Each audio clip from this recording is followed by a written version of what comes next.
ॐ नमो भगवते वासुदेवाय।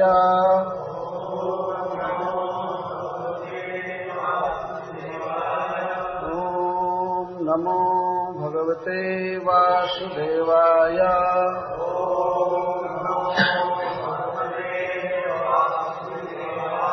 ॐ नमो भगवते वासुदेवाय।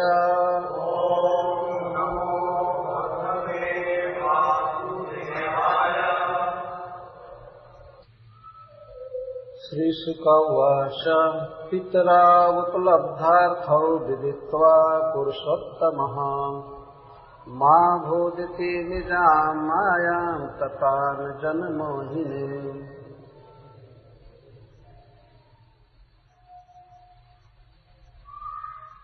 कंस तथा उसके अनुचरों का वध करने के बाद श्री कृष्ण और बलराम कारागृह में गए, जहां उनके माता पिता बंद थे। तो भगवान ने वहां जाकर प्रणाम किए बलराम जी के साथ देवकी वसुदेव को, साष्टांग प्रणाम किए। परंतु देवकी और वसुदेव उन्हें जगदीश्वर समझकर हृदय से नहीं लगाए। द्वारका के परिकरों का ऐसा भाव है, मथुरा द्वारका के परिकर ऐश्वर्य भाव से युक्त रहते हैं। ब्रज में ऐश्वर्य भाव बिल्कुल नहीं, परंतु द्वारका और मथुरा में कभी कभी ऐश्वर्य भाव इतना अधिक उमड़ता है, अर्थात यह भाव कि श्री कृष्ण भगवान हैं, ईश्वर हैं। उस ऐश्वर्य के बाढ़ से माधुर्य दब जाता है कि कृष्ण मेरा पुत्र है या सखा है। जैसे अर्जुन, हम लोग पढ़ते हैं भगवद गीता में कि अर्जुन विराट रूप देखकर थर थर कांपने लगे और भगवान श्री कृष्ण से घबरा कर कहने लगे, आप पुनः अपने ओरिजिनल रूप में हो जाइए, मुझे बहुत भय लग रहा है, मुझे दिशाओं का ज्ञान नहीं है। इस तरह से वे भगवान से बारंबार की बात कहने लगे कि मैंने जो आपको जादव कहा, सखा कहा, आपसे मजाक किया, कई तरह की बातें बोला, आपके साथ खाया, घूमा और बहुत प्रकार से अपशब्द बोल दिया, इसके लिए मैं आपसे क्षमा चाहता हूँ। वही जो मित्रता के आवेश में अर्जुन ने किया था, उसको वे अपराध मानने लगे। तत्वतः वे अपराध नहीं थे, भगवान को प्रसन्न करने वाले वह सब विचार और व्यवहार। यहां भी हम लोग देख रहे हैं देवकी वसुदेव में अपने पुत्र श्री कृष्ण के प्रति ईश्वर भाव उत्पन्न हो गया है। निरंतर असुर वध की बात सुनने के कारण और अंत में कंस के वध की बात सुनने के कारण वसुदेव जी के मन में यही भाव उत्पन्न हो रहा है कि ये भगवान है। और माता देवी के इसलिए 11 वर्ष के वियोग के बाद भी हृदय में यह लालसा नहीं उमड़ पाई कि हमारा बेटा है, हमारा पुत्र है और हृदय से लगा लो। ऐश्वर्य भाव दबा रहा।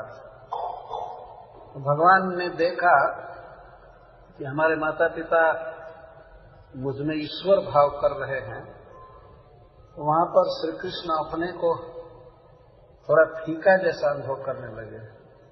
माँ मुझे गोद में नहीं ले रही है, पिताजी मुझे आलिंगन में नहीं ले रहे हैं। भगवान कुछ फीका सा अनुभव कर रहे थे। तो बताइए, थोड़ा और धीरे धीरे घंटी बजा रहे। प्रेम भक्ति जी, बताइए थोड़ा धीरे धीरे घंटी बजा रहे।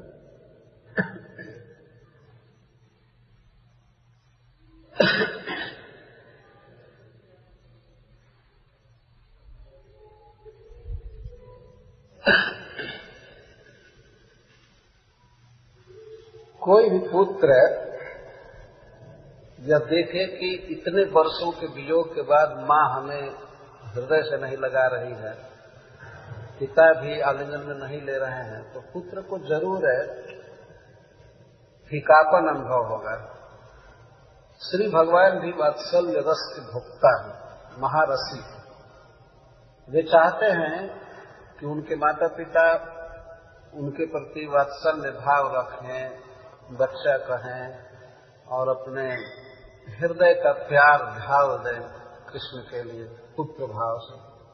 परंतु जब यहाँ पुत्र भाव संकुचित हो गया, ऐश्वर भाव हावी हो गया, तो भगवान ने अपनी जनमोहिनी माया, अपने स्वजनों को, अपने पार्षदों को जो मोह में डालने वाली है, मोह का अर्थ स्नेह में, वे श्री कृष्ण की ईश्वरताई को भूल जाते हैं जिस शक्ति से, उस शक्ति का संचार भगवान ने किया तत्काल।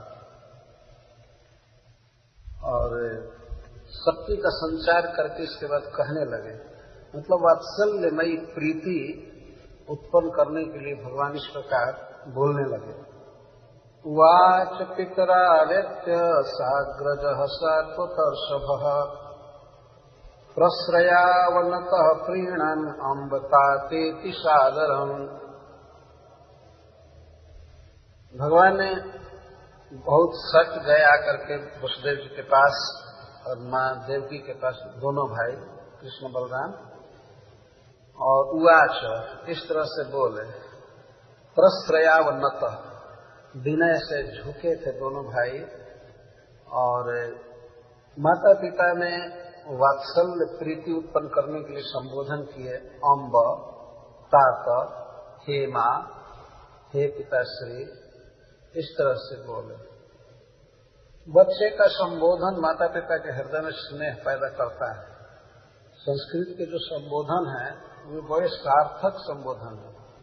अम्ब का अर्थ होता है जो मुझे उदर में धारण की थी और अपने छाती का दूध पिला करके जिसने हमारा पालन किया है। अम्ब का कितना अर्थ होता है, अम्बा। पता नहीं इंग्लिश में मदर का ये अर्थ होता होगा कि नहीं, लेकिन अम्बा का ये अर्थ है कि हमको जिसने उदर में धारण किया और अपने स्तन का दूध पिलाया, उसको अम्बा का इतना अर्थ होता है सबसे। और तात, पिताजी को कहते हैं या अपने प्रिय को, हे अम्ब, हे तात, ये भगवान संबोधन कर रहे हैं श्री बलराम के साथ में खड़े। नास्मत्तो योस्तात मृत्युत्कंठितयोरति बाल्य पौगंड कैशोरा पुत्राभ्याम भवन क्वचित। हे तात, हे पिताजी, आप दोनों हम लोगों की चिंता करके नित्य मिलने के लिए उत्कंठित रहते थे। हमारी चिंता रात दिन आप करते रहते थे, कारागृह में रहते हुए भी। और माता पिता को जो सुख मिलता है बच्चों से, बचपन में, पौगंड में और किशोर अवस्था में, वह सुख आपको, आप दोनों को नहीं मिल पाया। बाल्य पौगंड कैशोरा, जो माता पिता बन चुके हैं वे इस बात को बहुत आसानी से समझ सकते हैं। बच्चों से एक सुख मिलता है बचपन में, पौगंड में, किशोर अवस्था में। बचपन का अर्थ 1 से 5 बरस और पौगंड का अर्थ 6 से 10 बरस और किशोर अवस्था का अर्थ है 11 से 15 तक। बच्चों से माता पिता को एक अद्भुत सुख मिलता है।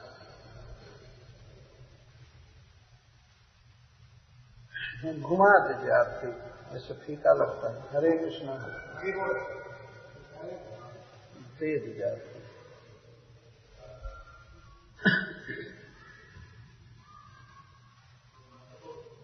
तो भगवान कहते हैं कि माता पिता को बच्चों से जो सुख मिलता है बचपन में या पौगंड अवस्था में या किशोर अवस्था में, हम दोनों के द्वारा आप लोगों को वो सुख नहीं मिला। माँ जब किसी बच्चे को अपना स्तन पिलाती है, अपने पुत्र को, और उसे पुचकारती है, सुलाती है, बच्चा कभी कभी मान कर जाता है, माँ से रूठ जाता है, उसे उठाती है, खिलाती है, खिलौना देती है, यह एक सुख है वास्तव में। यह सुख न हो तो इस घर गृहस्थी में तो केवल मरना है वास्तव में। कुछ सुख भगवान ने बनाया है, तो श्री भगवान भी कहते हैं कि आप लोगों को ये सुख नहीं मिल सका हम लोगों से। दैव का ऐसा विधान, ईश्वर की ऐसी इच्छा, भगवान एक लोक भाषा में बोल रहे हैं, एक मनुष्य की लीला करते हुए कहते हैं, दैव का ऐसा विधान कि हमारा जन्म हुआ, हमारे भाई का जन्म हुआ तो दूर देश में जन्म हुआ, आपके घर में जन्म नहीं हुआ। दोनों भाई ब्रज में जन्म लिए थे और माता पिता इधर कारागृह में थे। चाहते हुए भी, पुत्र चाहते थे कि माता पिता से भेंट हो, माता पिता चाहते थे पुत्रों से भेंट हो, लेकिन नहीं। दोनों ओर के असुख है का वर्णन भगवान कर रहे हैं। न हम लोगों से आपको कोई सुख प्राप्त हुआ और न आप लोगों का प्यार स्नेह हम दोनों को मिला। यद्यपि ब्रज में नंद और यशोदा का स्नेह, वात्सल्य बहुत ही बड़ा था, परंतु फिर भी वसुदेव और देवकी के द्वारा उस स्नेह नहीं मिला।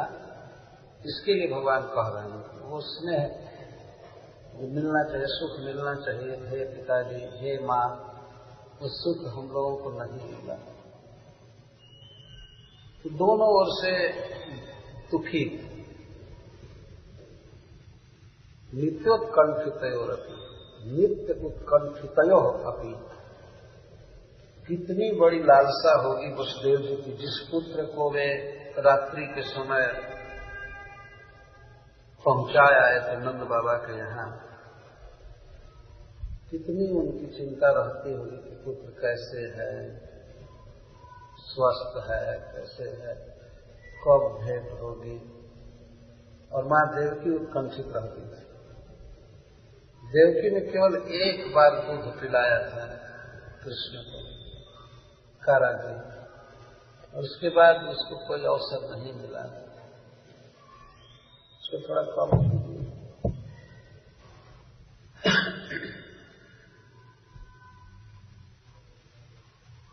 तो भगवान ने स्नेह उत्पन्न करने के लिए इस प्रकार की बातें कह रहे हैं। न लब्धो दैव हतयो वासो नौ भवदंति के। दैव हतयो, ऐसा दैव का विधान था कि आप दोनों के निकट हमको आवास नहीं मिला। यम बाला पितृगे हस्ता विंदंते लालिता मुदम। माता पिता के घर पर रहकर बच्चों का जो लालन पालन होता है और उनको जो महान आनंद प्राप्त होता है, वह आनंद, वह सुख है, आप दोनों के द्वारा हमें नहीं मिला, इन दोनों भाइयों को नहीं मिला। ये अफसोस है, हम लोगों से आपको सुख नहीं मिला और आप लोगों का स्नेह प्यार नहीं मिल पाया बचपन में हमें। भगवान यहाँ पर कुछ ऐसी बात बोल रहे हैं कि वसुदेव जी ये समझें कि यह नंद महाराज को पिता नहीं मानता है, मुझको मानता है, यह भाव। और भगवान ऐसे बोल रहे हैं, वास्तव में तो दोनों के पुत्र हैं, यशोदा जी के गर्भ से भी जन्मे थे, भागवत में संकेत। लेकिन नंद बाबा के यहाँ उनको पिता कहते हैं और वसुदेव जी के यहाँ इनको पिता कहते हैं। आगे कहते हैं, सर्वार्थ संभवो देहो जनितः पोषितः यतः न तयोर्जाति निर्वेशम पित्रोर्मर्त्यः शतायुषः। जिन माता पिता ने बहुत ही प्रयास से और प्रेम से इस देह को जन्म दिया है और पोसा है, सर्वार्थ संभवो देहो जनितः पोषितः यतः। यह मनुष्य शरीर सब अर्थ देने वाला है। धर्म, अर्थ, काम, मोक्ष, जितनी भी वस्तुएं हम प्राप्त करते हैं मनुष्य शरीर से मिलती है। और मनुष्य शरीर को किसने जन्म दिया? माता पिता ने। जनित, दोनों के प्रयास से शरीर का जन्म होता है और पोषित, पालन होता है। माता पिता किस उत्साह और परिश्रम से बच्चे का पालन करते हैं, यह सब देखा गया है। हमने देखा है कहीं गांव में कोई व्यक्ति हद से गरीब होता है, फिर भी वो ऋण लेकर के अपने बच्चे की दवाई कराता है या कपड़ा या भोजन जुटाना।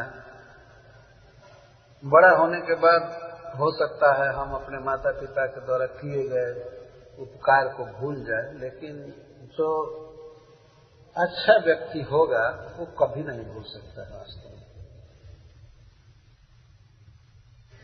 माता पिता का उपकार अच्छा व्यक्ति नहीं भूल सकता है। तो शास्त्रों में यह बात कही गई है, जहां पर आसक्ति की बात आती है तो कहा गया है कि पुत्र में, स्त्री में आसक्ति होना माया है, लेकिन माता पिता में आसक्ति होना इसको माया नहीं कहा गया है, बल्कि उन लोगों की बहुत प्रशंसा की गई। भगवान श्री राम अपने पिता की बात मानकर 14 वर्ष के लिए वन में चले गए।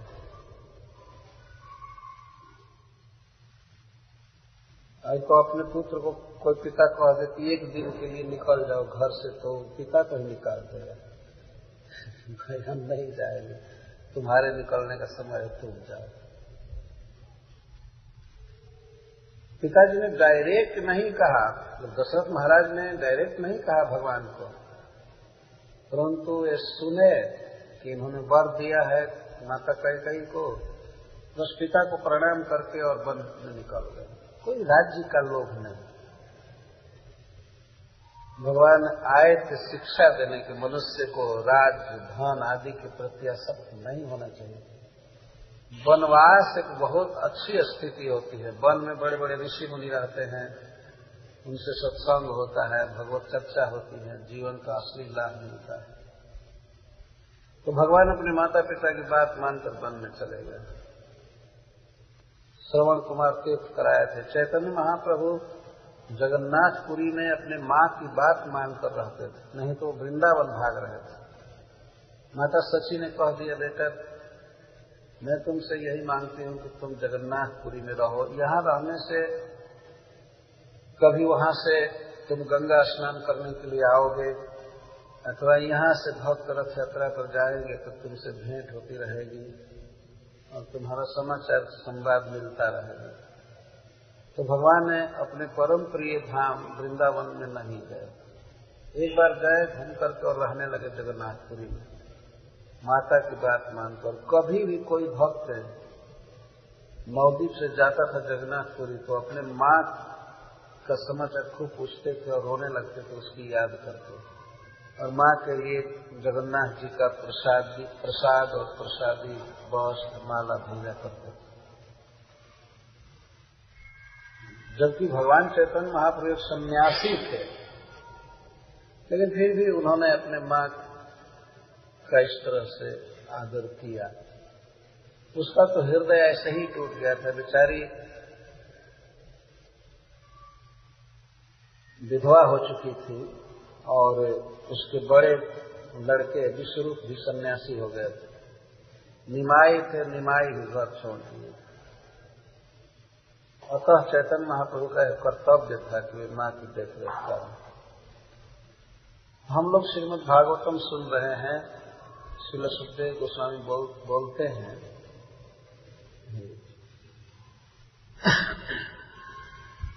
तो यह बहुत बड़ा, बहुत महत्वपूर्ण प्रसंग है।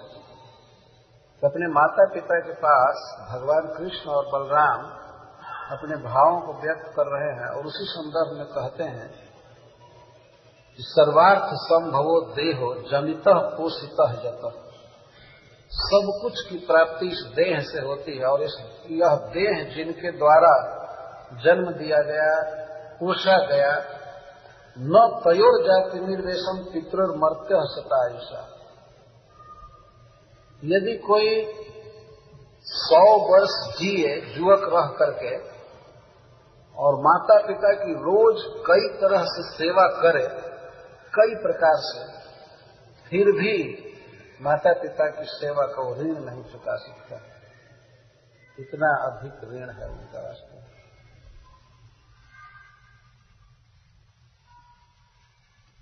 ये भगवान के वाक्य हम सुन रहे हैं।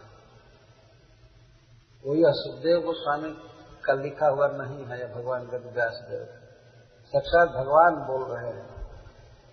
जिन माता पिता ने मिलकर इस शरीर को जन्म दिया और इसको पोसा, 100 वर्ष तक लगातार और काम छोड़ करके केवल माता पिता की सेवा ही करता रहे व्यक्ति, तभी भी वह उनके ऋण से मुक्त नहीं हो सकता। इतना ऋण है वास्तव में माता पिता का। और जैसा मैं शुरू में कहा, कोई महान पुरुष या शुद्ध बुद्धि वाला ही इस बात को समझ सकता है। तयोर न जाति निर्वेश पितृर्मर्त्य सतायुषा सत्य आयुषा। 1-2 घंटे सेवा कर दे व्यक्ति तो आप मुंह मानता है कि मैं तो बहुत कर रहा हूं। एक बार मैं एक व्यक्ति से पूछा कि आप माता पिता की सेवा करते हैं, तो उसके मन में ऐसा अहंकार था कि वो तो श्रवण कुमार है और हाँ खूब करते हैं, खूब करते हैं। तो क्या क्या करते हैं?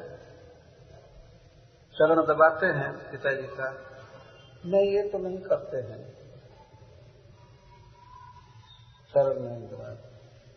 और पानी देते हैं पिताजी को पीने के लिए, तो नहीं, वो तो पानी अपने आप ले लेते हैं। और क्या सेवा करते हैं? तो पिताजी को कभी गाली नहीं दिए कठोरता ही बोले, यही सेवा है। वो अपने से बता रहे थे। मैं कहा हम बहुत सेवा करते हैं, कभी हम पिताजी को गाली नहीं दिए। इसी को बहुत बड़ी सेवा मान रहे हैं।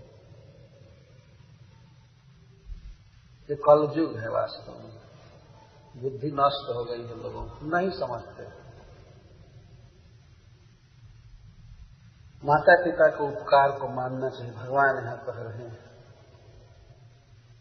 यस्तयोरात्मजः कल्प आत्मना च धनेन च वृत्तिं दद्यात्तं प्रेत्य स्वमांसं खादयन्ति। वेद शास्त्र के नियम को बनाने वाले, सारे जगत में मनुष्यों के लिए और देवताओं के लिए नियम बनाने वाले भगवान बोल रहे हैं,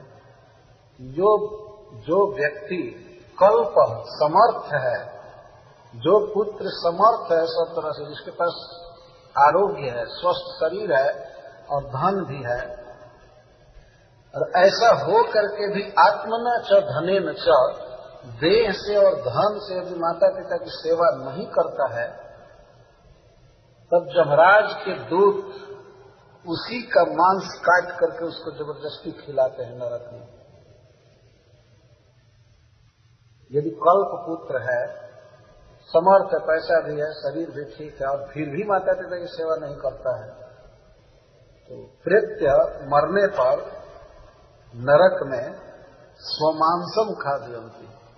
वहां पापियों को भी खूब भूख लगती है नरक में, और जब भोजन मांगते हैं यमराज के दूतों से, तो उस पापी के देह में से ही तलवार से काट कर कहते हैं ये खाओ, और खाना पड़ता है। स्वमांसम खाद्यन्ति, अपना मांस काट। कितनी पीड़ा होती होगी उस समय। यह नियम भगवान बता रहे हैं। और भगवान ऐसी कल्पना नहीं कर रहे कि ऐसा होता होगा, वही नियम बनाने वाले हैं, वही सब कानून कायदा। अब जमराज तो उनके नौकर है, उनकी आज्ञा पर काम करते रहो। इन लोगों को एकदम तैयार रहना चाहिए जो लोग माता पिता की सेवा नहीं करते हैं। तो मांस काट करके खाने को दूंगे, यह एक पनिशमेंट हुआ। इसी तरह के बहुत दंड मिलेगा उन लोगों को। अतः जिन लोगों के माता पिता हैं और जिनका शरीर स्वस्थ है, धन भी है, उन्हें अपने माता पिता की सेवा खूब कर लेनी चाहिए। रामायण में वर्णन है और श्रीमद् भागवत में भी है कि लोग कब तक माता पिता को मानेंगे। कलयुग में नरमान ही मात पिता तब लोग ससुराल तैयारी नहीं जब लोग। जिस दिन से ससुराल जाना चालू करते हैं कलयुग में लोग, उसी दिन माता पिता को भूल जाते हैं। अब सारा स्नेह उनका अपने वाइफ में हो जाता है। माता पिता खा रहे हैं कि मर गए हैं, बीमार हैं, कुछ नहीं करते। एक दिन मैं था कुछ वर्ष पहले अमेरिका में, फादर डे पड़ा था जून में कम। मैं पूछा कि फादर डे का क्या मतलब होता है? तो पिता का दिन है। एक व्यक्ति से मैं पूछा कि आप क्या करते हैं? फोन कर लेता हूं पिताजी को। फोन क्यों करते हैं? वही ग्रीटिंग करता हूं। तो दूसरा एक भारतीय वक्ता वो कहता था, फोन करके देख लेता है कि मर गया है कि जी रहा है, बस इतना ही सेवा है। फादर डे पर फोन कर लिया, बस पिताजी की सेवा हो गई। इस प्रकार कलयुग में लोग माता पिता को भूल जाएंगे, सारा प्रेम अपनी पत्नी से हो जाएगा। मैं शास्त्र की बात बता रहा हूँ, आप लोग दुखी मत होइए। और प्रत्येक व्यक्ति अपने पर देख भी सकता है कि रियली माता पिता के प्रति हमारा कितना प्रेम है। निकल गया। यहाँ भगवान अपने माता पिता से बातचीत कर रहे हैं, इसलिए मैं अप्रासंगिक बात नहीं कह रहा हूँ, ये प्रसंग ही आ गया है। और वास्तव में उन बच्चों को तो यह कथा सुन करके अपना भाग्य बनाना चाहिए कि अभी वो समर्थ हैं, माता पिता हैं, तो उनकी सेवा खूब कर लेनी चाहिए, जिससे फिर पीछे पश्चाताप न रहे। तो भगवान कहते हैं नहीं करने पर दंड मिलेगा, बहुत बड़ा दंड मिलेगा। मातरम पितरम वृद्धम भार्याम साध्वीं सुतम शिशुम गुरुम विप्रम प्रपन्नम च कल्पो अबिभ्रत श्वसन मृतः। और आगे भगवान कहते हैं कि जो व्यक्ति समर्थ होते हुए भी अपने माँ पिता और वृद्ध साध्वी भार्या और शिशु पुत्र तथा गुरु ब्राह्मण तथा शरण में आए हुए प्राणी का पालन नहीं करता है तो श्वसन मृतः, वह सांस लेता हुआ भी मरा है। वास्तव में उसकी सांस भर चल रही है, उसमें जान नहीं है बिल्कुल। इन लोगों का नाम बताया भगवान, किन किन का पालन करना चाहिए। तो मातरम पितरम वृद्धम, इसका एक अर्थ यह है कि माता पिता विशेष करके जब वे वृद्ध हो गए हों उस समय अवश्य सेवा करनी चाहिए। जवानी के दिन में माता पिता अपेक्षा भी नहीं करते हैं अपने पुत्र से कि हमारी सेवा करे, लेकिन वृद्ध होने के बाद उनकी अपेक्षा होती है। जिस पुत्र को उन्होंने पाला पोसा, बड़ा बनाया, पढ़ाया लिखाया, खिलाया, विवाह कराया, और वही बेचारे वृद्ध हो जाते हैं, अकल्प हो जाते हैं, काम नहीं होता है, उनके हाथ से शरीर में दर्द रहती है, स्वास्थ्य बिगड़ा रहता है। उस समय जो पुत्र सेवा नहीं करता है उनकी, वास्तव में वह श्वसन मृत मरा हुआ है, केवल सांस भर चल रही है। माता पिता वृद्ध और भार्या, भार्या का भरण करना चाहिए। भार्या कहते हैं भरण करने योग्य।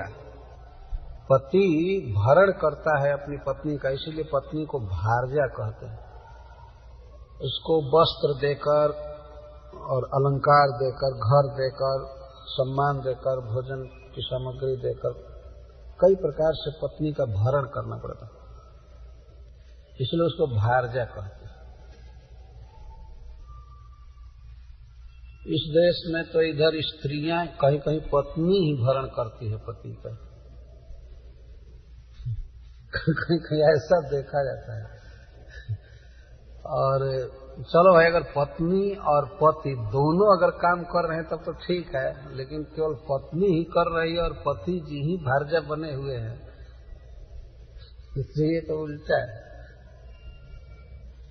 ठीक है, देश काल के अनुसार चलेगा, जहाँ जैसे परिवार चलाना है चलाना चाहिए, लेकिन सिस्टमेटिक वे ये है कि पति भरण करे पत्नी का। साध्वी भार्या, जो पत्नी सब प्रकार से अपने पति की ही शरण में है, पति के अलावा किसी को नहीं जानती, तो ऐसी पत्नी का पालन करना चाहिए, भरण करना चाहिए, उसकी इच्छाएं पूरी करनी चाहिए। और सुतम शिशु, यदि बच्चा है, पुत्र है और बच्चा है, तो उसका अवश्य पालन करना चाहिए। माता पिता पालन नहीं करेंगे तो कौन करेगा? और गुरु जिसने ज्ञान दिया है, भगवान की भक्ति दिया है, या गुरु का अर्थ है जिसने कुछ भी सिखाया है जीवन में। और विप्र, ब्राह्मण, जो शास्त्रों के अध्ययन में रहता है, बेचारा कमाता नहीं है। और प्रपन्नम, कोई जीव जो शरण में आ गया है, जिसको कुछ नहीं है, ऐसे प्राणियों का पालन अवश्य करना चाहिए समर्थ होने पर, नहीं तो फिर जीवन व्यर्थ है। तन्नावकल्पयो कंसात् नित्यम् उद्विग्न चेतसः मोघ में ते व्यतिक्रांता दिवसा वाम नर्चतः। हे पिताजी, हे माँ, हम कंस के भय से आपके पास नहीं आते थे। जो कंस के भय से नहीं आते थे, भगवान की अजीब बोली है। मैं चाहते हुए भी यहाँ से थोड़ी ही दूर रहता था, पर आपसे भेंट नहीं किया, नहीं सेवा किया, क्योंकि कंस से बहुत भय लगता था। यह बात भगवान इसलिए बोल रहे हैं कि अभी भी वसुदेव जी और देवकी उनको मेरा बेटा कह करके गोद से लगा ले, माँ दूध पिलाने लगे। कहते हैं कंस से बहुत भय लगता था। नहीं तो हमको तो ज्ञान था ही कि हमारे माता पिता मथुरा में रहते हैं, यहाँ वहाँ, लेकिन मेरे यहाँ आने पर आप लोगों को और भी कठिन सजा देता, इसलिए मैं नहीं आ पाया। या आप दोनों कंस से बहुत डरते थे। तो ये हमारे जीवन के जो ये दिन बीते हैं, आप वाम अनर्चतः, आप दोनों की अर्चना के बिना, आप दोनों की सेवा के बिना जो हमारा इतना वर्ष बीता है, एकदम मोघम, व्यर्थ बीत गया। आपकी सेवा के बिना हमारा जीवन का दिन बीता, वो व्यर्थ बीत गया। लेकिन तत्क्षंतु मरहथस्तात मातर नौ परतंत्रयो। हे माँ, हे पिताजी, हमको क्षमा कीजिए क्योंकि मैं परतंत्र था, दूसरे के अधीन। हम दोनों भाइयों ने आपकी सेवा नहीं की है, यद्यपि आप बहुत दुख में थे, फिर भी हम लोग सेवा नहीं कर सके, बल्कि हम लोगों के कारण ही आप लोगों को दुख हुआ। हम दोनों भाइयों के कारण आप कारागृह में रहे। जब से कंस ने सुना कि 8वां बच्चा होगा, देवकी के गर्भ से वो वध करेगा उसका, उसी समय से आप दोनों को दुख देना चालू किया। तो मैं सेवा कहाँ से करता, मेरे कारण ही आप लोगों को कारावास हुआ, आपके बच्चे मारे गए, सब तरह से दुख हुआ मेरे कारण। तो मैं तो जन्म लिया केवल आपको दुख देने के लिए। भगवान इस तरह से कोमल बात बोल रहे हैं, करुण बात बोल रहे हैं। लेकिन हमको क्षमा कर दीजिए, कुछ भी है तो मैं आपका पुत्र हूँ, जानबूझकर नहीं, विवशता के कारण मैं आपके पास नहीं आ पाया, नहीं सेवा किया। तो सुखदेव गोस्वामी कहते हैं, इति माया मनुष्यस्य हरेर विश्वात्मनो गिरा मोहितौ अंकमारोप्य परिस्वज्यापतुर्मुदम। इस प्रकार कृपा से मनुष्य श्री विग्रह प्रकट किए हुए श्री भगवान की मधुर वाणी को सुन करके मोहित, दोनों के भीतर पुत्र प्रेम छलछलाया आया और अंकम आरोप्य अपनी गोद में उठा लिए। दोनों श्री वसुदेव जी बलराम जी को लिए गोद में और भगवान को माँ देवकी ली। बाद में फिर वो बदले और उठा लिए, अंकम आरोप्य, पहले गोद में उठा लिए कहा, और अंक में उठाने के बाद इसके बाद फिर जब जमीन पर खड़े हुए तो आलिंगन किए बहुत देर तक। जो प्रेम शुरू में नहीं उमड़ा वो भगवान की बात सुन करके उमड़ गया। वचन में बहुत शक्ति होती है। कृष्ण के प्रति प्रेम उत्पन्न करना हो तो उसके लिए वचन की आवश्यकता है। कृष्ण प्रेम वर्धक वचन चाहिए।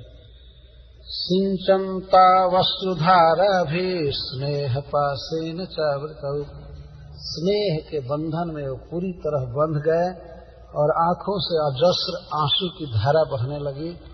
न किंचित उच्चतु राजन वाष्प कंठो विमोहिता। हे महाराज परीक्षित, वे कुछ भी नहीं बोल सके, कंठ भर गया वाष्प से।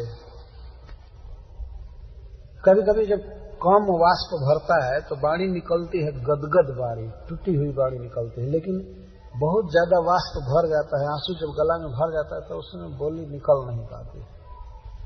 तो न किंचित उच्चतु, कुछ भी नहीं बोले वसुदेव और देवकी, इतना गला रूंध गया, केवल रो रहे थे। एवं आश्वास पितरौ भगवान देवकी सुतः। ये वर्णन पहले ही हो चुका है कि भगवान ने हथकड़ी बेड़ी खोल दिया था। इस प्रकार माता पिता को सांत्वना देकर और वहीं पर दूसरे रूम में कारागृह में पड़े हुए उग्रसेन जी के पास दोनों भाई गए, अपने नाना के पास गए। नाना को संस्कृत में मातामह कहते हैं और दादा को पितामह कहते हैं। पितामह मातामह, मातामह नाना। एवं आश्वास्य पितरौ भगवान देवकी सुतः। भगवान देवकी नंदन इस प्रकार अपने माता पिता को आश्वासन देकर मातामहं तुग्रसेनम जदु नाम करो नृपम। उग्रसेन महाराज को कारागृह से छुड़ाए, उनके चरणों की वंदना किए और जादवों के राज्य पद पर, सम्राट पद पर उन्होंने उग्रसेन जी को बैठाया। यह उसी समय की बात नहीं है। 1-2 दिन के बाद या 10 दिन के बाद जब कंस के और उसके संबंधियों की अंत्येष्टि क्रियाएं हो गई, उसके बाद की बात। तो भगवान ने उनको जदूनाम नृपम अकरोत, जादवों का नृप किया, राजा बनाया। और आह, जिसमें राज्याभिषेक हो रहा था मथुरा के राज सिंहासन पर उग्रसेन जी का, तो उस समय भगवान सेवक की तरह खड़े थे। ये प्रश्न हो सकता है कि कंस का वध करने के बाद वह राज्य तो भगवान कृष्ण का था, उन्होंने क्यों नहीं राज्य लिया? तो भगवान श्री कृष्ण स्वयं ही कहेंगे वे कहते हैं, आह चास्मान महाराज प्रजाश्चाद्यप्तुमर्हति। उग्रसेन महाराज जब सिंहासन पर बैठे तो भगवान ने कहा, हे महाराज, हम आपकी प्रजा हैं, हमको कोई भी आज्ञा देने में आप संकोच मत करेंगे, नहीं करेंगे। जजाति महाराज का शाप होने से मैं इस राज्यासन पर नहीं बैठ सकता हूँ, क्योंकि मैं जदू महाराज के वंश में जन्म लिया। जदू महाराज ने जवानी नहीं दिया था जजाति को, इसलिए जजाति ने कह दिया तुम्हारे वंश के कोई भी राजा नहीं बनेगा। भगवान अपने पूर्वज के वचन को निभा रहे। कहते हैं, जजाति शापात् जदुभि नाशितव्यम निर्वासने।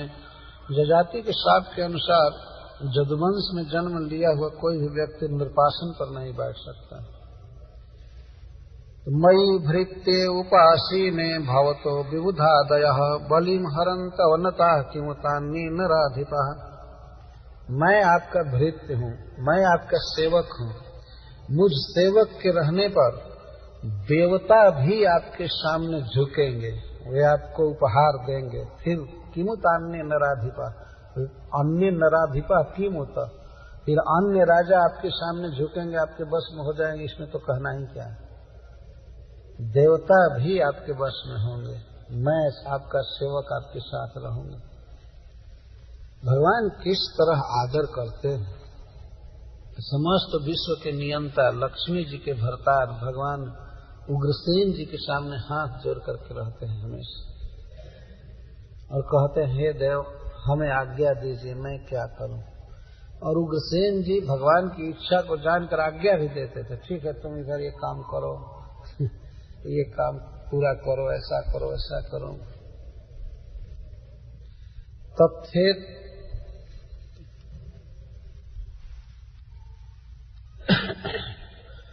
और जब उग्रसेन जी का राज्याभिषेक हुआ तो भगवान अपने समस्त संबंधियों को पुनः मथुरा बुलाए। वे कंस के अत्याचार से अपना भवन, अपना वास स्थान, घर छोड़ करके भाग गए थे अपने संबंधियों के यहाँ।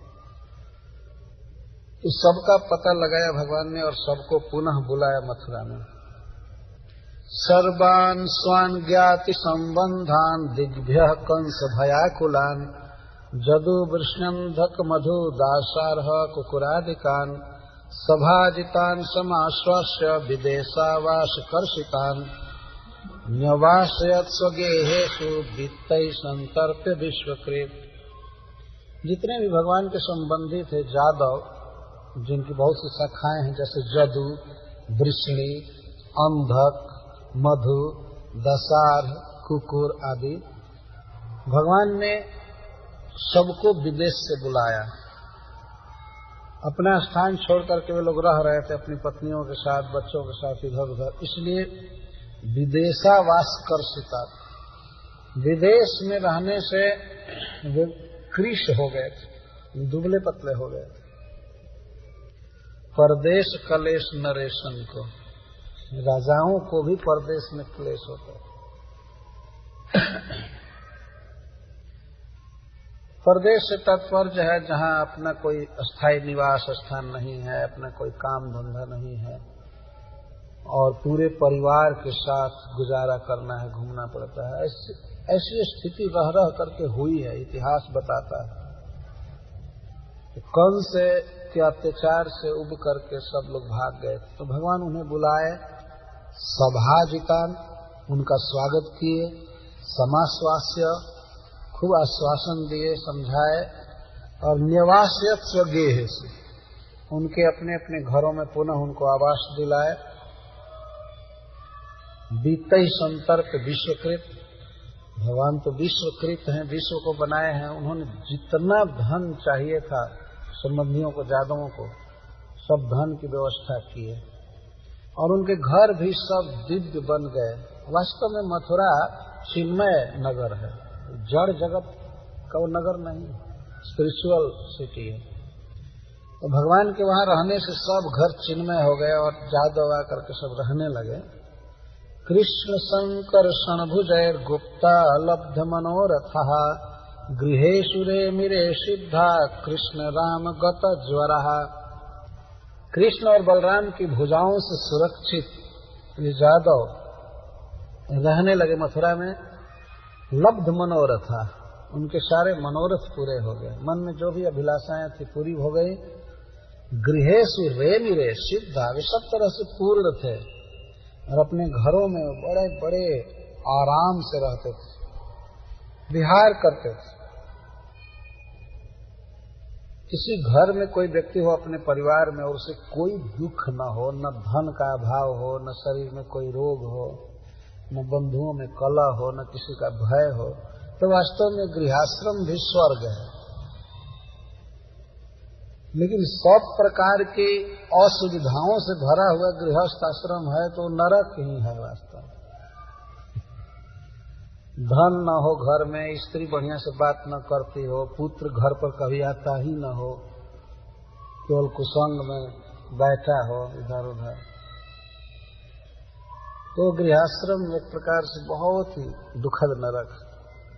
परंतु घर में भी पर्याप्त पैसा है और स्त्री सती है, साध्वी है, पुत्र अनुगामी है, शरीर में रोग नहीं है, किसी का भय नहीं है, और सबके बाद यदि भगवान में मन लग चुका है, भगवान का भजन हो रहा है घर में, तो वह गृहाश्रम वास्तव में स्वर्ग है। एक बार श्रील प्रभुपाद जी से पूछा कुछ भक्तों ने इंग्लैंड में, प्रभुपाद जी इंग्लैंड में बैठे थे, ऐसे कन्वर्सेशन हो रहा था। एक भक्त ने पूछा, प्रभुपाद जी क्या हम नरक में भी प्रचार कर सकते हैं? तो प्रभुपाद जी कहते कर तो रहे हो, कर रहे। प्रभुपाद जी ने कहा कि नरक में भी इतना ठंडा नहीं पड़ता है जितना यहाँ पड़ रहा है। ऐसे कहे नरक में इतना कोल्ड नहीं है जितना यहाँ कोल्ड। जाड़ा का दिन रहा होगा तो मनुष्य समझता है कि हम बहुत अच्छे हैं, हम सुख से हैं, स्वर्ग में हैं, ये हैं वो हैं, लेकिन यदि भगवान का भजन नहीं है तो सब नरक ही है वास्तव में। भौतिक सुविधा क्या करे, और भौतिक सुविधा भी नहीं है। प्रभुपाद जी कहने का आशा था कि जब इतना कठिन जाड़ा है तो ये भी सुविधा क्या है, दुख होता है। तो भगवान ने समस्त परिकरों को, यादवों को बुलाया, उन्हें बसाया। जिस नगर में भगवान रोज घूमते होंगे, यादवों के बीच बैठते होंगे, कितना सुखी होंगे। कृष्ण राम गत ज्वरा, कृष्ण और राम के कारण उनका ज्वर चला गया। ज्वर मतलब चिंता, कंस का त्रास सदा के लिए चला गया। बहुत ही सुंदर बात सुखदेव गोस्वामी आगे कह रहे हैं। वीक्षन्त अहरह प्रीता मुकुंद बदनाम्बुजम। अहरह, वे समस्त यादव मथुरा निवासी मुकुंद बदनाम्बुजम अहरह वीक्षन्त। प्रतिदिन जब तक साथ रहता था तब तक वे सब मुकुंद बदनाम्बुजम वीक्षन्त, श्री कृष्ण के मुख कमल को ही देखते रहते थे। कितना भगवान सुंदर थे। कोई भी वृद्ध या बालक या स्त्री पुरुष सब देखते रहते थे। वीक्षन्त, वीक्षन्त, विशेषण इक्षन्त, बहुत लालसा से श्री कृष्ण के मुख पर देखते रहते थे। कथम भूतम बदनाम्बुजम नित्यम प्रमुदितम। और श्री कृष्ण का बदनाम्बुज कैसा था? नित्यम प्रमुदितम, प्रकर्षण मुदितम, नित्य खिला रहता था। भगवान हमेशा आनंद में रहता था। ऐसा संसार में कोई व्यक्ति नहीं है जो हमेशा खुश रहता है। कभी तमोगुण आता है, नींद आ जाती है, कभी क्रोध आता है, कभी कुछ आता है। अपने ही स्वजन से कभी कभी आदमी कह देता है, इस समय हमसे बात मत करो, हमारा मूड ठीक नहीं। भगवान ऐसे कभी नहीं है कि किसी दिन उनका मूड ठीक नहीं है और उनके पास कोई न जा पावे, या किसी दिन हॉस्पिटलाइज्ड हो गए, ऐसा भगवान नहीं है। हमको चेकअप कराना है, हमको अपॉइंटमेंट लिए हैं। भगवान ऐसे नहीं है। नित्यम प्रमुदितम, क्योंकि भगवान नक्ष सिख तक चिदघन है, स्पिरिट ही है, आत्मा के अलावा और कुछ नहीं है। इसलिए उनमें रोग और दुख का तो कोई प्रश्न ही नहीं।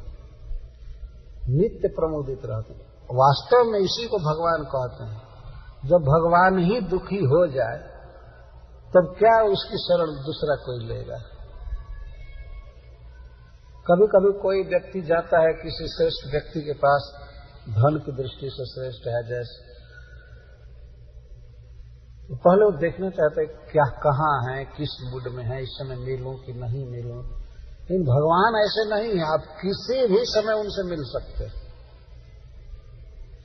एक बार तो भृगु जी गए मिलने के लिए भगवान से, वो परीक्षा ले रहे थे। वास्तव में घटना ऐसी घटी कि सरस्वती नदी के तीर पर कुछ ऋषि लोग यज्ञ कर रहे थे, तो आपस में विवाद बढ़ा कि 3 देवताओं में कौन सबसे श्रेष्ठ है। सब लोग जानते थे कि भगवान श्रेष्ठ हैं, लेकिन फिर भी लोक में प्रख्यात करने के लिए भृगु जी को उन लोगों ने कहा कि आप परीक्षा लेकर आइए। तो भृगु जी चले परीक्षा लेने के लिए। सबसे पहले वो ब्रह्मा जी के पास गए।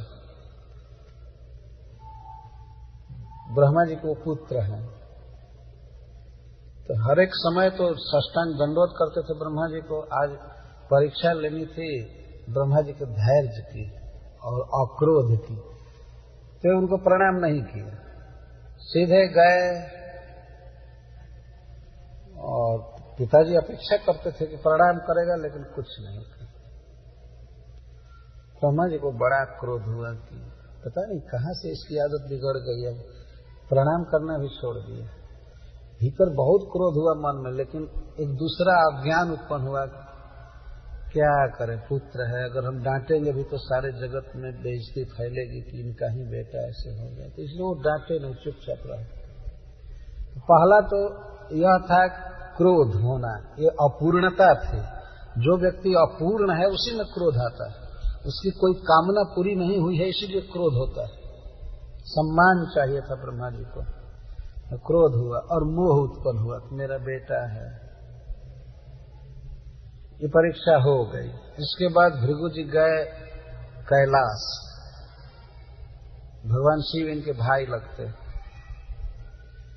भगवान शिव ने देखा कि भृगु जी आए हैं, हमारे भाई आए हैं, तो वे उठ करके चले मिलने के लिए, आलिंगन करने के लिए।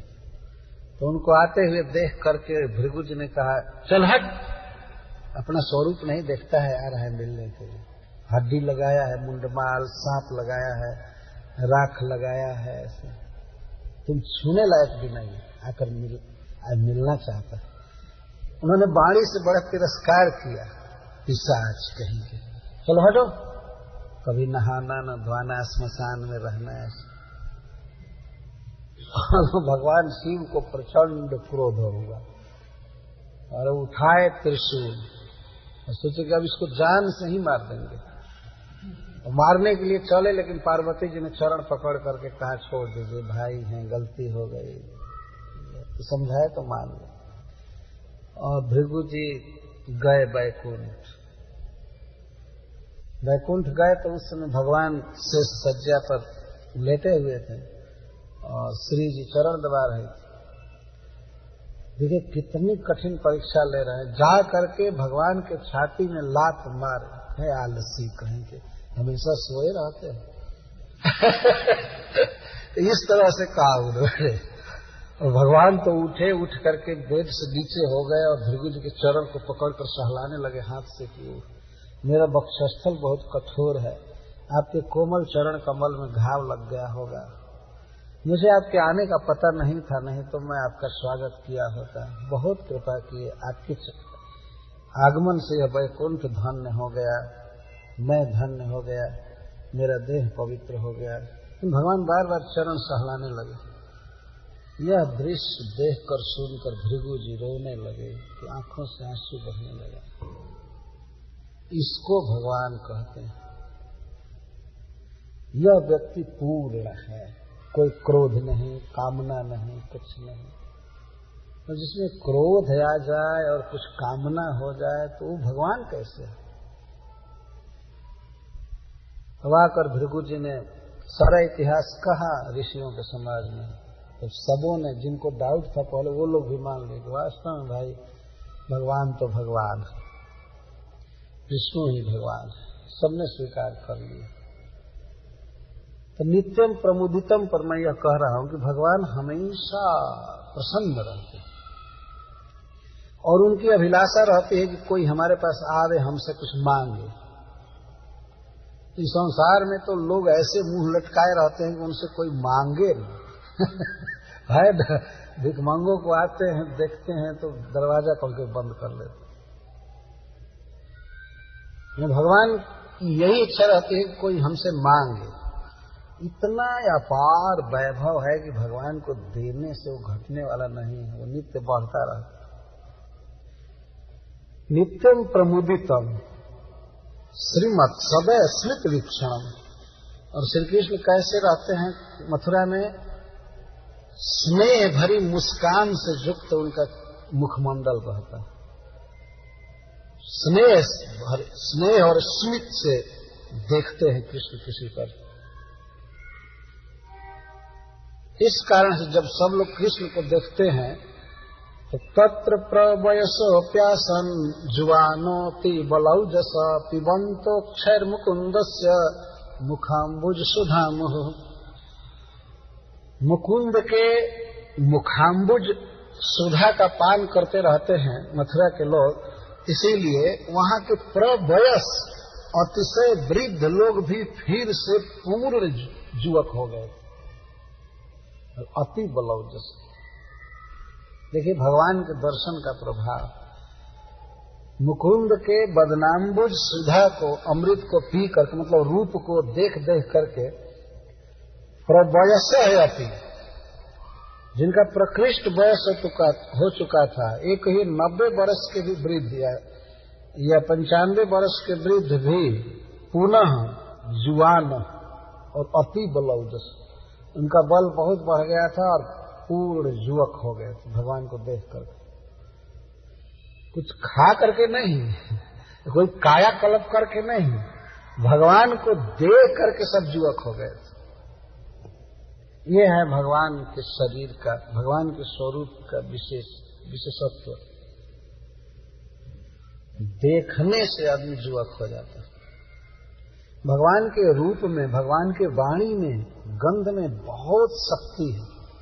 ये सारी सृष्टि जो लहलहा रही है, हरी भरी है, सब बढ़ रहे, वास्तव में भगवान के कारण। गामा विश्व भूतानि धारयामि हमोजसा।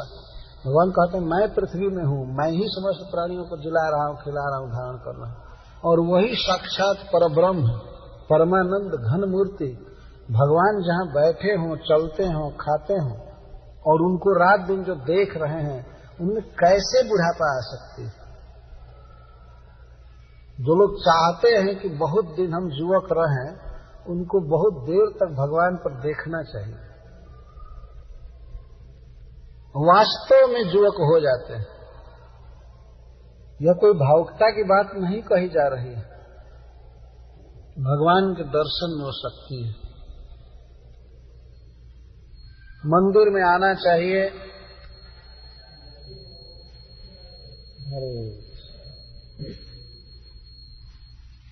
मंदिर में आने से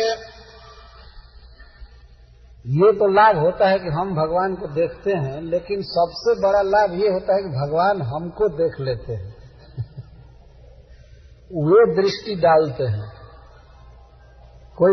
एक बार हमसे एक व्यक्ति पूछा कि हम मान लीजिए मंदिर में आए और मंदिर में हमारा मन इधर उधर है। हमने कहा तुम्हारा मन इधर उधर रहेगा ना, भगवान का मन इधर उधर नहीं हो सकता, वो तो तुमको देखते ही होंगे। तो भगवान हमको देखते हैं और उनकी दृष्टि पड़ने से वह भक्त सुखी रहेगा, स्वस्थ रहेगा, सफल जीवन होगा। इस प्राकृतिक जगत में भी कई ऐसे जीव हैं जो केवल देख करके सुखी कर देते हैं किसी को। जैसे कहा गया है कि मछली अपने अंडों को देख करके पोसती है, छूती नहीं है। ये रिमोट कंट्रोल से देखती है और अंडा बढ़ता है। अगर मछली न देखे तो अंडा नहीं बढ़ेगा।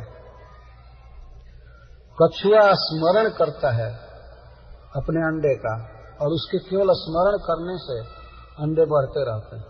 और पक्षी जब अंडे देते हैं तो वे अपने पंख की छाया करते हैं और अपने पैर से सहलाते रहते हैं। भीतर इंजेक्ट कुछ नहीं करते हैं, केवल ऊपर से सहलाने से वो अंडे बढ़ते रहते हैं। तो जब प्राकृत जीव भी देख करके या सोच करके या हाथ पैर से सहला करके अपने अंडे को बढ़ा सकते हैं, तो वही प्रभु यदि किसी पर देखें वह कितना फ्लावरिस्ट होगा, वह कितना सुखी रहेगा। इसीलिए आना चाहिए मंदिर में कि भगवान हमको देखे। एक बार की सच्ची घटना है, मानव सेवा संघ के संस्थापक स्वामी शरणानंद जी जो वृंदावन में रहते थे, नहीं रहते थे दूसरी जगह, वृंदावन में कभी कभी आते थे। तो जब वृंदावन में रहते थे तो बांके बिहारी जी का दर्शन करने रोज जाते थे और वो जन्म से ही अंधे थे, सूर थे। एक दिन कुछ नवयुवकों ने उनसे परिहास किया, स्वामी जी आपको तो दिखाई नहीं पड़ता है, आप क्यों आते हैं बांके बिहारी मंदिर में?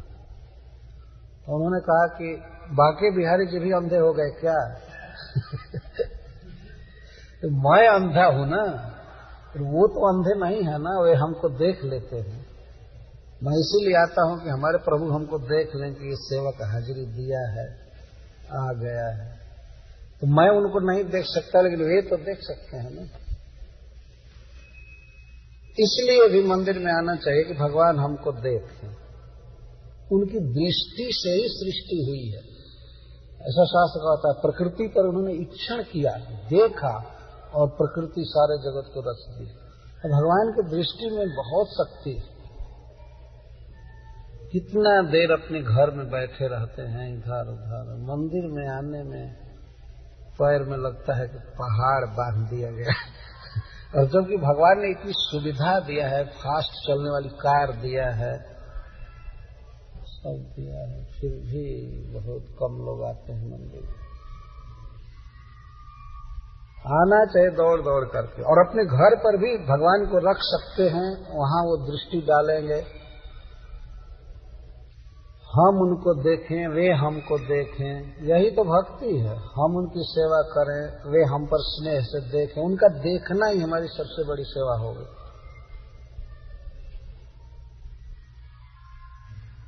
इस प्रकार मथुरा में जब भगवान रह रहे थे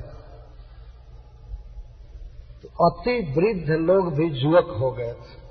सुखदेव गोस्वामी की वाणी पर ध्यान देना चाहिए। किस कारण से? मुकुंद बदनाम्बुज सुधा को पीने से, श्री कृष्ण के मुख को निहारने से, देखने से सब जवान हो गए। यह अद्भुत जादू, यह है भगवान की विशेषता। जो व्यक्ति भगवान की भक्ति में लगा हुआ है, वास्तव में सबसे सुखी व्यक्ति वही है इस जगत में। इसका अनुभव है कुछ लोगों को वास्तव में, कि भगवान के नाम जपने, भगवान के दर्शन में, भगवान की कथा श्रवण में क्या सुख है, वो अनुभव है। ऐसी बात नहीं है कि एक रूटीन मान करके जप करते हैं या कथाएं होती हैं, नहीं। आनंद मिलता है, वह आनंद बाधित करता है निरंतर सुनने के लिए, कहने के लिए, बोलने के लिए, दर्शन करने के लिए। तो भगवान के दर्शन में यह आनंद है। पिबंतो अक्षय मुकुंदस्य मुखाम्बुज सुधा मुहु। निरंतर बार बार कृष्ण के मुख कमल के अमृत को अक्षय अपने आंखों से पीते रहते थे और अपने कानों से उनकी बात सुनते थे। यह भी अर्थ है। भगवान बोलते होंगे डायरेक्ट, उनकी बात सुनना, उनके साथ घूमना, इससे बूढ़े बूढ़े लोग भी बिल्कुल युवक हो गए थे। अथ नंदम समासाद्य भगवान देवकीसुतः संकर्षणश्च राजेन्द्र परिस्वज्येदमुचतुः। ये तो कथा हुई जब मथुरा का फेस्टिवल बीत गया था, तब नंद महाराज और ब्रजवासी वहीं मथुरा में थे, तो भगवान कृष्ण अब उनको ब्रज में भेज रहे हैं। ब्रज से चले थे यह कह करके कि हम परसों आ जाएंगे, आज जा रहे हैं मथुरा, कल उत्सव है, देखेंगे, परसों लौट आएंगे। ये झूठ शिरोमणि अब देखिए नंद महाराज से क्या कहते हैं। भगवान श्री कृष्ण का असत्य बोलना भी सत्य है, क्योंकि वो एब्सोल्यूट ट्रूथ है। वास्तव में वो झूठ बोल ही नहीं सकते। अगर भगवान को कभी इच्छा हो कि मैं झूठ बोलूं तो झूठ निकलेगा ही नहीं, क्योंकि जो बोलेंगे वही सत्य होगा, क्योंकि सत्य बोल रहा है। जैसे सूर्य भगवान कभी यह इच्छा करे कि रात से भेंट करता कैसी रात होती है, तो रात से भेंट हो ही नहीं सकती है। जहां जाएंगे वहां तो पहले ही दिन हो जाएगा, करोड़ों योजन में दिन पहले ही हो जाएगा। लाख प्रयास करके भी भगवान शिव रात्रि से भेंट नहीं कर सकते, भगवान सूर्य रात्रि से भेंट नहीं कर सकते। इसी तरह भगवान अगर चाहें भी कि मैं झूठ बोलूं तो झूठ नहीं बोल सकते। भगवान चाहे कि हम अज्ञानी हो जाए, नहीं हो सकते। उनका स्वरूप ही ज्ञान घन। तो भगवान श्री कृष्ण नंद महाराज के पास पहुंचकर श्री बलराम जी के साथ उन्हें आलिंगन किए। देखिए यहां उल्टा वर्णन हो रहा है। संकर्षण श्री बलराम और कृष्ण एकांत में नंद महाराज से मिल रहे हैं और किसी के सामने नहीं, और जाकर नंद महाराज को आलिंगन किए। इसका अर्थ है कि नंद महाराज बहुत दुखित थे। क्या, क्यों? तब उन्हें ऐसा लग रहा था कि श्री कृष्ण ब्रज में नहीं लौटेगा, यहाँ पर इसकी आवश्यकता है और इतना लोग प्रेम कर रहे हैं। वसुदेव जी तो अपना पुत्र ही मान लिए हैं। उनको ये पता नहीं था कि वास्तव में इनके भी पुत्र हैं कृष्ण। देखे तो दंग रह गए कि एकदम पुत्र मान रहे हैं। तो वे बिल्कुल खिन्न बैठे थे, तो कृष्ण गए और कहे बाबा कह करके उनको हृदय से लगाए, और संकर्षण भी, और कहने लगे पितर युवाभ्याम स्निग्धाभ्याम पोषितौ लालितौ भृशं। हे पिताजी, आप और मां जसोदा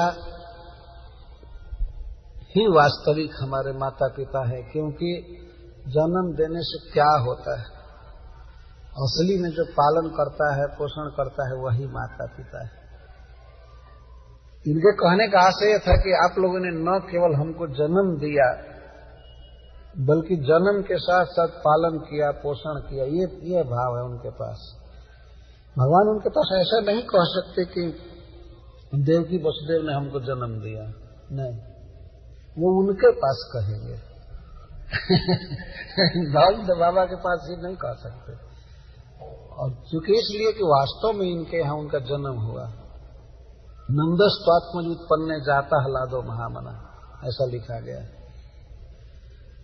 तो कहते हैं हे पिताजी, आप दोनों, मतलब आप और जसोदा बहुत ही प्रेम किए, पोषितौ लालितौ भृशं।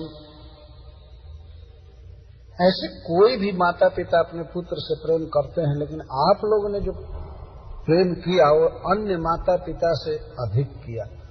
पितरोरप्यधिका प्रीति, पिता से भी अधिक, माता से भी अधिक प्रीति आप दोनों ने किया। इस शब्द में दो भाव हैं। एक तो यह भाव है कि वास्तव में हमारे माता पिता देवकी वसुदेव हैं, लेकिन आप लोगों ने माता पिता से भी अधिक हमारा स्नेह से पालन किया। परंतु भगवान के हृदय में एक अभिप्राय है, और नंद जिसे ये कह रहे हैं कि संसार में जितने भी माता पिता हैं, जितना प्रेम से अपने बच्चे का पालन करते हैं, उससे अधिक आप दोनों ने किया। सामान्य माता पिता आप नहीं हैं, आप बहुत श्रेष्ठ कोटि के वात्सल्य में माता पिता हैं। सपिता साच जननी यौ पुष्णी ताम स्वपुत्रवत्। संसार में तो ऐसे कोई भी व्यक्ति पिता है, कोई भी माँ है जिसने पालन किया। इस संसार में देखा जाता है कुछ बच्चे जन्म लेते हैं और उसके माँ को दूध नहीं होता है, चाहे माँ का कभी देहांत हो जाता है तो दूसरी स्त्री दूध पिला करके पोषती है, तो वास्तव में वो माँ है, धात्री कहते हैं, वो माँ है। तो जो पालन करे, पोषण करे, वही माता पिता है। शिशुन बंध विरुद्ध सृष्टा न कल्प है पोष रक्षण। संसार में कुछ ऐसे बच्चे होते हैं जो अपने माता पिता के द्वारा, बंधुओं के द्वारा त्यक्त हो जाते हैं, चाहे जैसे भी। और ऐसे बच्चों का यदि दूसरा कोई पालन करता है तो वही माँ है, वही पिता है। भगवान सिद्धांत बता रहे हैं। जात यूयम व्रजम तात वयम च स्नेह दुखितान ज्ञातिन वो द्रष्टुम श्याम विधाय सुहृदाम सुखम। हे पिताजी, आप ब्रज में जाइए, क्योंकि वहां गौओं को देखना, घेरना है, गौओं की रक्षा करनी है। आप वहां के राजा हैं, आप नहीं जाएंगे तो कई कार्य में वे लोग आपका आदेश नहीं प्राप्त करके किंग कर्तव्य विमूढ़ होंगे। तो आप जाइए, वो भी तो हमारे पिता ही हुए। जब आपके भाई हैं तो हमारे पिता ही हुए वे, और वे हमको पुत्र जैसा मानते हैं, तो इसलिए उनको सुखी करना है, माता देवकी को सुखी करना है, और भी बंधुओं को, तो सबको सुखी करके और मैं फिर ब्रज में आऊंगा। आप लोगों को देखने आऊंगा, ये नहीं कह रहे हैं कि रहने आऊंगा। द्रष्टु में श्याम, आप लोगों को देखने आऊंगा। नंद बाबा के लिए सबसे बड़ा दुख था कि कृष्ण उनके साथ ब्रज में नहीं जा रहा। अब तो वो ऐसा उनको लग रहा था कि जैसे मैं मथुरा में अपना प्राण निकाल करके और मृतक शरीर से जाऊंगा। लेकिन वे रोने लगे, परंतु भगवान उनको सांत्वना दिए, हृदय से लगा लिए, मैं जरूर आऊंगा, आप चलें। एवं संत्वैव भगवान नंदम स ब्रजमच्युतः वासोलंकार कुप्यादर अर्ह्यामाश सादरम। इस प्रकार कहकर बहुत सांत्वना दिया कृष्ण ने नंद महाराज को, उन्हें विदा किया।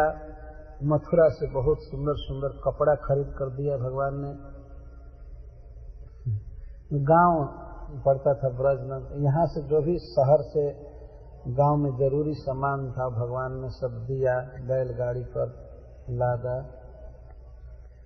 क्या क्या दिया, कुछ का नाम यहाँ है। वाश, अलंकार, कुप्यादे, कुप्यादे का अर्थ बर्तन, पॉट्स, शहर से दिया। कपड़ा, अलंकार, बर्तन आदि भर करके दिया। इत्युक्तस्तौतरिस्वज्य नंदः प्रणय विह्वलः पूरयन् अश्रुभिर्नेत्रे सह गोपैर्ब्रजं जयौ। इस प्रकार जब कृष्ण ने समझाया तब नंद महाराज कृष्ण का आलिंगन करके रोने लगे। प्रणय विह्वलः पूरयन् अश्रुभिर्नेत्रे, उनके दोनों नेत्रों में आंसू उमड़ रहे थे। रोते हुए ब्रज में गए गोपों के साथ। और अब नंद महाराज और ब्रजवासियों के वास्तव में दुख का दिन आ गया, और वो लोग विरह में मरते रहेंगे। और उसमें भी श्री गोपीजन, जहां तहां वर्णन किया गया है शास्त्रों में, और हमारे आचार्यों ने भी वर्णन किया है, भगवान के विरह में जो ब्रज की दशा थी वो अद्भुत थी। प्रतिदिन लोग और प्रति क्षण प्रतीक्षा में रहते थे, जब कृष्ण आएंगे, आज सवेरे आएंगे, दोपहर को आएंगे, शाम को आएंगे, ऐसे प्रतीक्षा करते करते समय बीत जाता था। मथुरा की तरफ ही दृष्टि रहती थी। गौओं ने खाना करना छोड़ दिया था, पक्षी तक खाना छोड़ दिए थे, मनुष्य की तो बात ही क्या है। तो इस प्रकार नंद महाराज गए ब्रज में। अब कृष्ण बलराम का किस तरह से उपनयन संस्कार हुआ और वे अवंतिका पढ़ने जाएंगे, इसका वर्णन करते हैं। अथ सूरसुतो राजन पुत्रयोः समकारयत् पुरोधसा ब्राह्मणैश्च यथावत् द्विज संस्कृतिं। इसके बाद वसुदेव जी ने अपने पुत्रों का द्विज संस्कार कराया। द्विज संस्कार का अर्थ अब कुछ वेद शास्त्र पढ़ेंगे, कुछ शास्त्र पढ़ेंगे। अब तक तो केवल गाय बकरी चराते रहे, कोई पढ़ाई लिखाई नहीं की। इनको बड़ा अफसोस हो रहा था कि हमारा पुत्र इतना बड़ा हो गया, अब तक केवल गाय चराता था, स्कूल का मुंह नहीं देखा, गुरुकुल में नहीं गया, पढ़ा नहीं। तो जो बच्चा पढ़ेगा नहीं तो उसका भविष्य कैसे सुखद रहेगा। इसलिए द्विजाति संस्कार कराए, जनेऊ दिया गया और ब्राह्मणों को बहुत दक्षिणा दिया। वसुदेव जी ने कारागृह में रहते समय कृष्ण के जन्म के समय उन्होंने संकल्प किया था 10,000 गाय दान करने का, तो उसको आज पूरा किया। इस प्रकार से कृष्ण जन्माष्टमी मनाया था वसुदेव जी ने प्रथम। उनके पास एक पैसा नहीं था और वो कह नहीं सकते थे कि कृष्ण का जन्म हुआ है, उत्सव मनाने की बात तो दूर रही। वो जेल में ये कह भी नहीं सकते थे कि आज कृष्ण जन्माष्टमी है, मेरे पुत्र का जन्म हुआ है। लेकिन फिर भी 10,000 गाय दान देने का संकल्प कर लिया। तो इस प्रकार उन्होंने अपना वचन पूरा किया, जिसको उन्होंने मन में दिया था।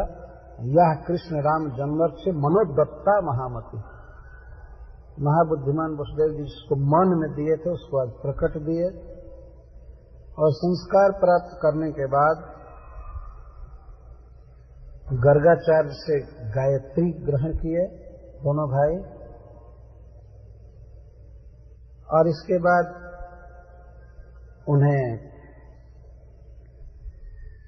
गर्गाचार्य जी ने बहुत ज्ञान दिया। प्रभु सर्व विद्या नाम सर्वज्ञो जगदीश्वरो नान्य सिद्धामल ज्ञानम गुह मानव नरे हितहि।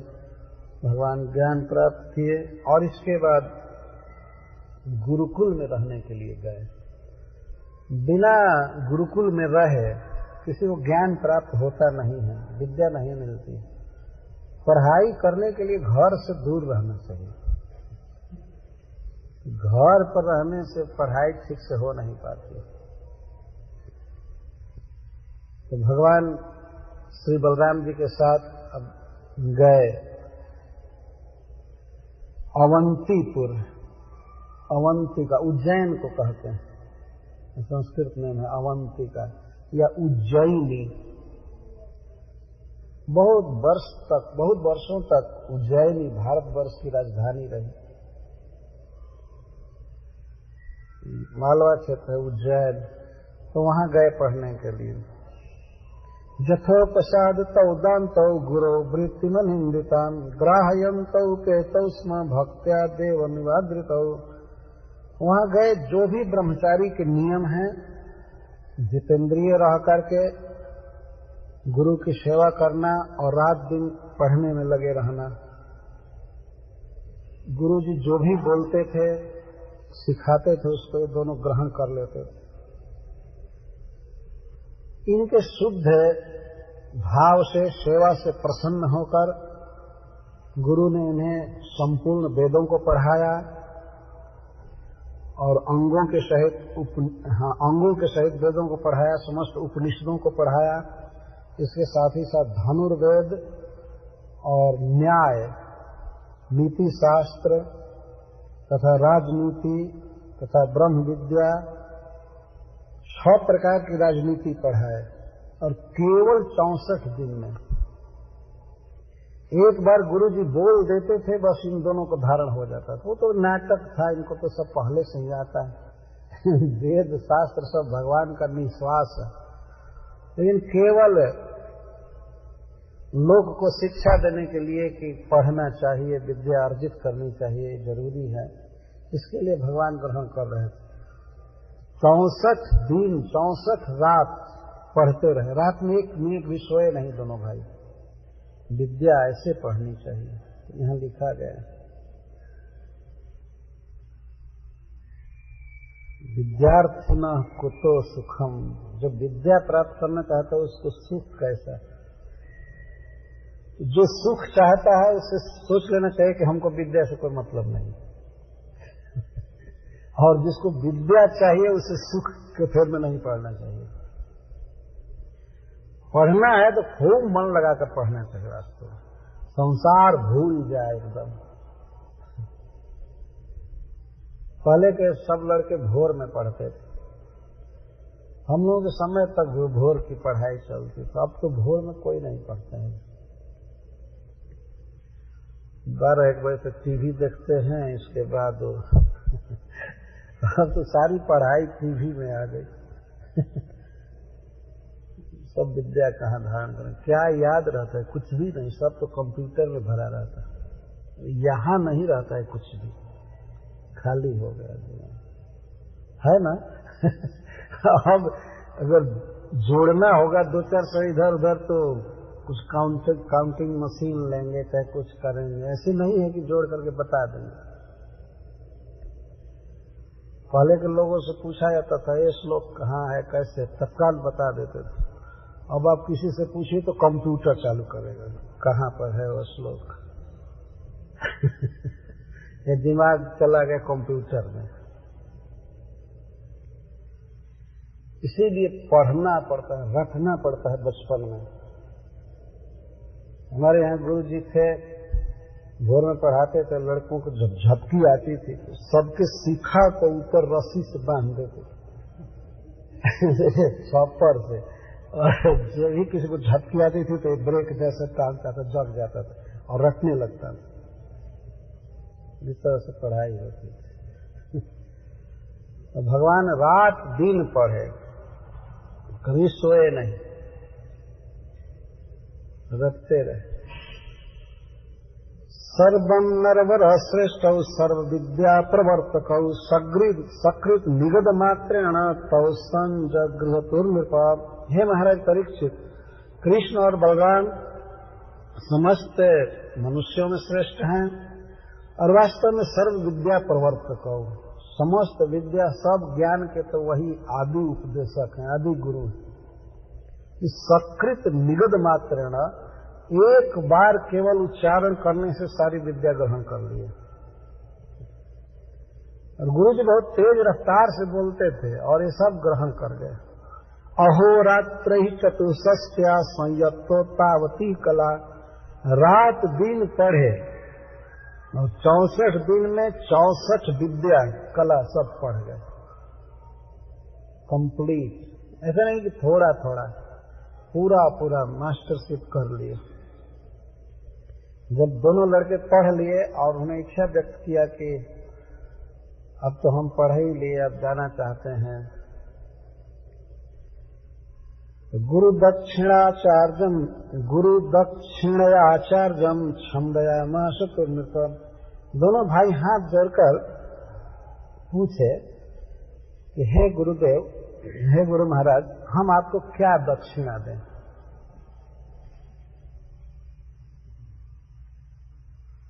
दक्षिणा ऐसा नहीं समझना चाहिए कोई भीख है।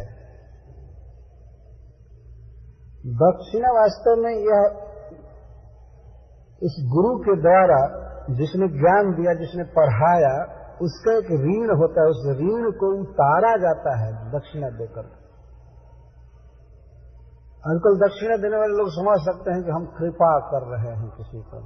कृपा नहीं कर रहे हैं, आप पर जो ऋण है वो उतारना है, उसको दक्षिणा कहते हैं। और पहले के शिष्य पूछते थे गुरु जी से कि हम आपको क्या दक्षिणा दें, तो गुरु शिष्य के शक्ति के अनुसार कुछ दक्षिणा मांग लेते थे।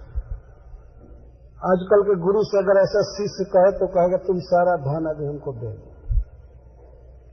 आजकल की तो ऐसे सब हो गए। पहले शिष्य कहते थे हम आपकी क्या सेवा करें। जब कृष्ण बलराम ने यह कहा तो गुरु सांदीपनि जी अपनी पत्नी से परामर्श किए कि इनसे क्या मांगना चाहिए दक्षिणा, क्योंकि ये दोनों तो विलक्षण शिष्य हैं। समान शिष्य नहीं है, इनसे क्या मांगना चाहिए। तो उसकी अपने पुत्र में बहुत ममता थी। पुत्र समुद्र में डूब गया था, एक असुर हर कर ले गया था, पंचजन नाम का असुर। एक बार संदीपनी मुनि गए थे तीर्थ करने, तो प्रभास क्षेत्र द्वारका के पास वे गए, तो वहीं पर एक पंचजन नाम का असुर समुद्र की धारा को उछालता हुआ आया और बच्चे को लेकर चला गया। तो गुरु जी अपनी पत्नी से परामर्श किए कि क्या करना चाहिए। एक भक्त ने कहा है कि पति को चाहिए कि कुछ महत्वपूर्ण विषय हो तो पत्नी से पूछ करके ही किया करें। तो यहाँ पर सांदीपनि जी ने अपनी पत्नी से पूछा कि इन दोनों से क्या गुरुदक्षिणा लेनी चाहिए। तो उसने कहा कि ये तो दोनों भगवान हैं, इनकी अद्भुत शक्ति है। आप ऐसा कीजिए कि जो बेटा मर गया है उसको लाने के लिए कहिए दक्षिणा। तो बहुत भारी दक्षिणा हो गई। मरे हुए को लाना है। क्या संसार में कोई ऐसा है किसी मरे हुए व्यक्ति को ला सकता है? भगवान से गुरु दक्षिणा भी भगवान जैसी मांगी गई ना। मरे हुए को जिला करके लाना है। आज तक ऐसा कोई नहीं कर सकता, न कोई किया। जो लोग भगवान की लीलाओं को ठीक से नहीं सुनते हैं, श्री कृष्ण की लीलाओं को नहीं सुनते, वही उनके चरित्र पर दोषारोपण करते हैं। भगवान ने ये किया वो किया। एक बार एक व्यक्ति बहुत बहस कर रहा था, उनसे कहा कि भगवान ने दूसरे की स्त्रियों का वस्त्र हरण क्यों किए? लड़कियां नहा रही थी, उनका वस्त्र चुरा लिए, ये कैसा भगवान क्या? तो मैंने कहा कि और द्रौपदी का करोड़ों मीटर वस्त्र बढ़ा दिए, कैसा भगवान क्यों नहीं सोचते हो? तो इस पर वो क्या कहता है, ये हम कैसे माने कि वस्त्र बढ़ा दिए? तो मैंने कहा कैसे मानते हो कि वस्त्र चुरा लिए? वहीं लिखा गया है ना, उसी शास्त्र में लिखा गया है ना। तो कहता हम उसको नहीं मानते, हम इसको मानते। इस पर श्रीपाद शंकराचार्य ने एक न्याय लिखा है अपने वेदांत सूत्र की व्याख्या में। जो लोग एक ग्रंथ के, एक शास्त्र के कुछ बातों को मानते हैं और कुछ को नहीं मानते हैं, तो उनको कोई भी अर्थ प्राप्त नहीं हो सकता। उसमें उन्होंने एक दृष्टांत लिखा है, अर्ध कुकुट न्याय। कुकुट का अर्थ मुर्गी, मुर्गा। एक आदमी के घर में एक मुर्गी थी। मुर्गी को क्या कहते हैं इंग्लिश में? हैन। हैन, हाँ हैन। मांस खाने में तो चिकन सब जानते ही। तो उसने एक बार सोचा कि हमारे घर में मुर्गी अंडा देती है, अंडा बेच करके हम परिवार को चलाते हैं, बहुत अच्छा पक्षी है, और खास करके इसका जो पिछला भाग है वो बड़ा उपादेय है, बहुत आमदनी हो रही, लेकिन अगला भाग खर्चीला है। इसका जो सिर है वो उसको दाना चुगाना पड़ता है, खिलाना पड़ता है।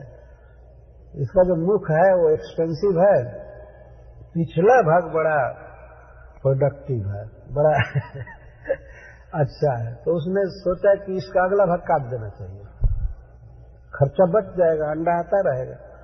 तो उसने एक दिन उस पक्षी का, मुर्गी का गला काट दिया।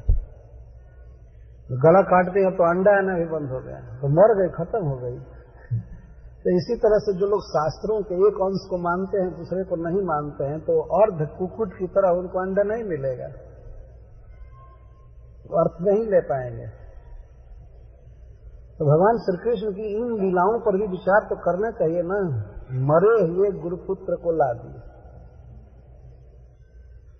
जब अपनी पत्नी से परामर्श कर लिए तब आकर के कहे कृष्ण बलराम से, तथेत्यथारूह्य महारथौ रथम प्रभासमासाद दुरंत विक्रमौ। गुरु जी ने कहा कि बेटा हमारा बच्चा मर गया था कुछ साल पहले, हमारी बड़ी इच्छा है कि उसको तुम लोग ला दो। न कहते ही भगवान कृष्ण और बलराम ने कहा थी, और ये कह करके एक विशाल रथ पर चढ़े, विशाल रथ पर चढ़ करके पश्चिम दिशा की ओर गए और प्रभास क्षेत्र में गए, समुद्र के पास। समुद्र के तट पर बैठे तो समुद्र मूर्तिमान रूप धारण करके आया भगवान के पास, प्रणाम किया। प्रणाम किया तो भगवान ने कहा, तमाह भगवानासु गुरुपुत्र प्रदीयता, शीघ्र गुरु जी के पुत्र को लाओ। समुद्र को आज्ञा दी जा रही। यो वसा विहत्वया ग्रस्तो बालको महतोर्मिणा। गुरु जी ने कहा है कि महान तरंगों के साथ तुमने उनके पुत्र को ले लिया था, इसलिए लाओ। तो समुद्र उवाच, समुद्र ने कहा, नैवार्हासमहं देव दैत्य पंच जनो महान अंतर जलचर कृष्ण शंख रूप धरोसुर। हे देव, हे पूज्य, मैंने आपके गुरुपुत्र का हरण नहीं किया है। हमारे भीतर एक पंचजन नाम का असुर रहता है और शंख के रूप में रहता है, वही आपके गुरुपुत्र का हरण किया है। वो जल में ही रहता है। यह सुन करके दोनों भाई जल में प्रवेश किए, समुद्र में, अथाह जल में घुसे कूदे। जलमाविश तमहत्वा नापस्य दुर्भकम, जाकर के भीतर उस पंचजन असुर का वध किए, लेकिन उसके पेट में बच्चा नहीं मिला। अजीब बात है, बच्चा तो पच गया होगा, खत्म हो गया, मिले क्या। लेकिन शायद भगवान ने सोचा कि वो रखा होगा पेट में, तो मारे उधर फाड़ कर देखे तो उसमें नहीं था। तो उसके पेट में से एक शंख निकला जो बहुत सुंदर चमक रहा था, और भगवान ने बजा करके देखा तो अद्भुत बज रहा था। इसी पंचजन शंख को भगवान ने ले लिया। उसको पांचजन्य कहते हैं। पंचजन से उत्पन्न होने के कारण उसको पांचजन्य कहा जाता है। तो भगवान आज तक वो शंख धारण करते हैं। पांचजन्यम ऋषिकेश देव दत्तम धनंजय, उस शंख को लिए। इसके बाद वहां नहीं मिला, तब भगवान ने उसी शंख को बजाते हुए जमराज जी के यहां गए। गत्रा जनार्दना शंखम प्रदद्मौ सहलांगुला, और हलाई से बलराम जी भी साथ में गए। शंख की आवाज सुनकर भगवान जमराज जी आए। कहाँ का शंख बज रहा है? उनके घर पर बज रहा था। आए, भगवान की बहुत पूजा किए, श्री बलराम जी के भी महती पूजा किए, और कहे नमः कृष्णम, नमः कृष्ण सर्वभूताशयालयम, लीला मनुष्य है विष्णु जुवयो करवाम की। लीला करने के लिए मनुष्य विग्रह प्रकट करने वाले, हे प्रभु मैं आपकी क्या सेवा करूं, मैं धन्य हो गया आप मेरे घर पर आए। भगवान ने कहा कि हमारे गुरु जी का पुत्र आपके लोक में आया है, आपने मारा है। भगवान एक बात कह रहे हैं कि गुरु पुत्र को दीजिए, कर्म के अनुसार आया है, आपका कोई दोष नहीं है, उसका कर्म होगा, शरीर छूटने का आ गया, आप दीजिए। यद्यपि यहाँ लाना उसके कर्म के अनुसार था, लेकिन मेरी आज्ञा है, मेरी आज्ञा का पालन कीजिए और दीजिए। तब जमराज जी ने उस बच्चे को दिया, भगवान की पूजा किया और विदा किया। अपने गुरुपुत्र को लेकर दोनों भाई आए और दिए दक्षिणा। तब गुरु जी ने कहा, गुरु जी बहुत प्रसन्न हुए। दोनों भाइयों ने पूछा था पहले कि हम गुरु दक्षिणा क्या दें, अब गुरु जी प्रसन्न होकर के पूछ रहे हैं, बेटा तुम वर मांगो, तुम्हारी क्या इच्छा? अरे जो तुम्हारे मरे हुए पुत्र को ला रहा है वो क्या मांगेगा? लेकिन ये भी स्नेह है गुरु का। देखिए, एक तरफ तो जानते हैं कि ये भगवान है, लेकिन दूसरी तरफ जानते हैं कि हमारा विद्यार्थी है, हमारा शिष्य है, इसको आशीर्वाद देना। तो वे कुछ बोले नहीं दोनों भाई। उन्होंने कहा कि गुरु जी जो भी आपको अच्छा लगे आप आशीर्वाद दीजिए। तब गुरु जी कहते हैं, सम्यक संपादितो वत्स भवद्भ्याम गुरु निष्क्रियः। हे पुत्रों, हे वत्स, सब प्रकार से तुमने गुरु दक्षिणा चुकाया, गुरु के प्रति जो कर्तव्य होता है तुमने पूरा किया। तुम्हारे जैसा शिष्य हो यदि किसी गुरु का, तो उस गुरु के लिए कौन सी कामना अवशिष्ट रह सकती है? गच्छतम स्वगृहम वीरो कीर्तिर्वामस्तु पावनी।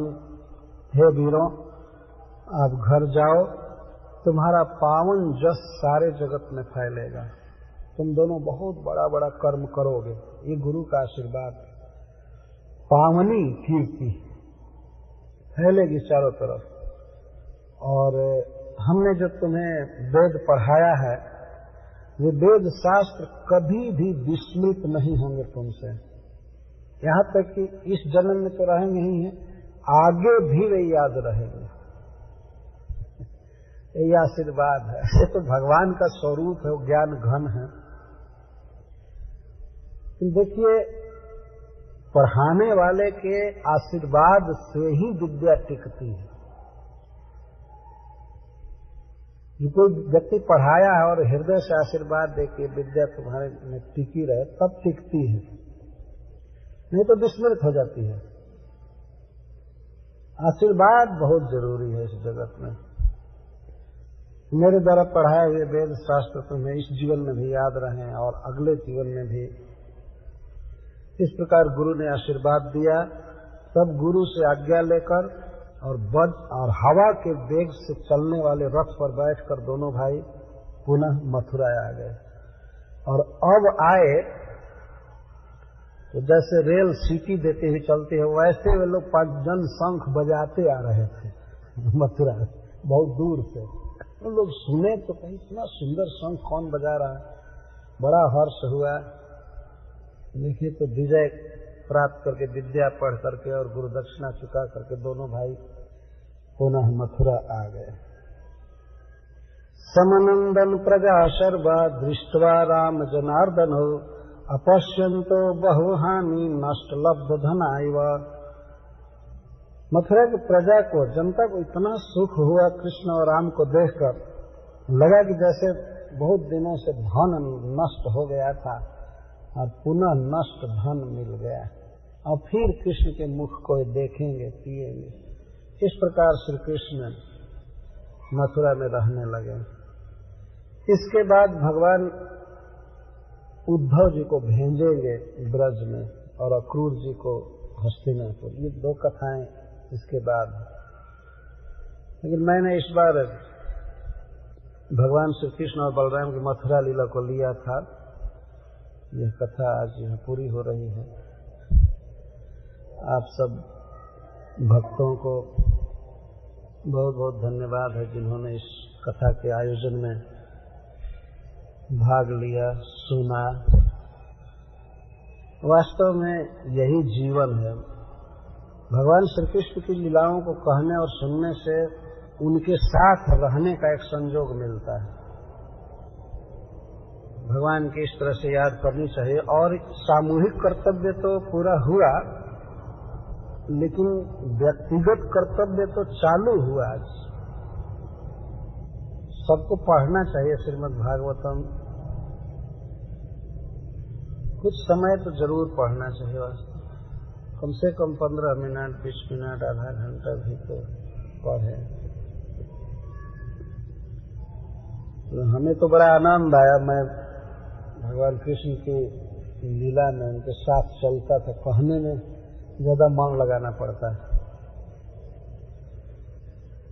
सभी को बहुत बहुत धन्यवाद है। और विशेषकर सुनील माधव प्रभु जी को, जिनकी अध्यक्षता में इस समय यह मंदिर सुंदर ढंग से चल रहा है, निश्चित ही धन्यवाद के पात्र हैं।